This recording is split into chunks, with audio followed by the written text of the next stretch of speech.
Nag-washing po ako maaga pa. Ito po aking gagawing tsaa. Ano yan, yung balat ng mangustin. Kaya pinapatuyo ko po siya para pwede ko nang ilaga, inumin. Maganda din to sa katawan, di ba? May mga mabibili tayo sa Mercury na mangustin mangustin capsule at saka yung kape. Ayan, gagawin ko po siyang tsaa po, mga mahal ko. Ayan, maingay yung washing ko. Ang gulo pa ng buhok ng lola niyo.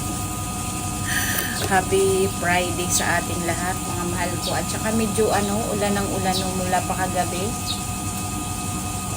Hot water ulit po. Ganyan talaga ako.